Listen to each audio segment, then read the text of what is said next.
200 çıkar mı? Hadi ko'tarilib stavka. 20 ming 10 barobar. Stavka ko'tarilib. Baliq yeganimda aytmayman.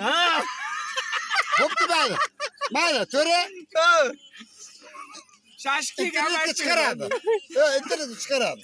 Sen o'zingni davromini yo buni qo'shib chiqaradi. Har qilig'i bilan chiqarsin, o'zim o'ynab beraman.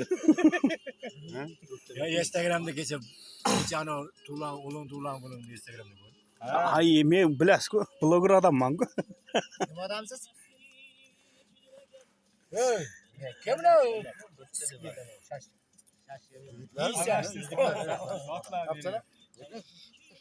Bos, To'rabek. Mayapka yesmay qo'la shashlar hali yana ana o'yapti. Na, tovlarni qaranglar. Bormi? Yo, ko'raman. Bu yoqlari.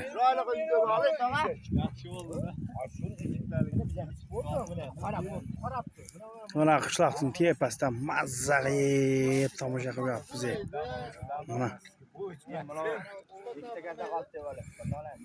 Nima moy? Yo'q. Hatta Bakka. Bakka kelamiz. Optimallikni Bakka benim bolam. Qarang, 2 bakka yetdi bu, kechada qolib ketganmi bu? Ha? Izlizami meni? 2 bakka yetdi, kechada qolib ketganmi? Jonim aytib. Mana Fraktan mana bormi? Haydalmay aytdi. Burebek. Ha, chog'inni olib ber, cho'qqa qo'yib ber. Qolsa gazga qo'ysin. Gazga qo'y, nima qilasan? U cho'q deysanmi? Gazga qo'y. Vaziyat tova. Internetdasiz.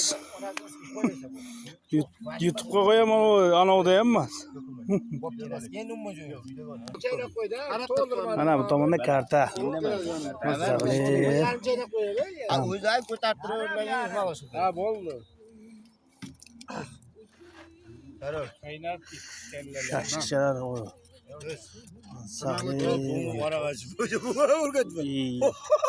Kechirasiz, bu safar adashdingiz. Mana yuribsiz. Siz qayerdan ochadi? Yana shash. Ush. Qara kelinglar Mayapkaga. Hey! Kimida? Общий trenddagi. Ha, Yo. keling sizlar. Bitta bo'lsa ham ilinamiz. Ana. Mehmondarchilikka chaqiring. Havoni qarang, havoning zo'rlig'ini. Agroda zo'r. Tabiatni qarang, tabiatni qo'yilsin. O, mana tabiatda. Qishloqdan biroq qo'ying, qishloqni qarang, Tabiat. go'zalligini.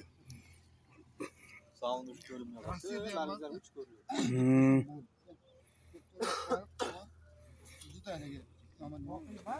Qardoshxon qishloq mana ana.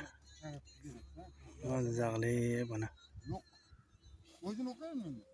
Telefonda yo'llatmaslar-ku. Mana o'qiydi.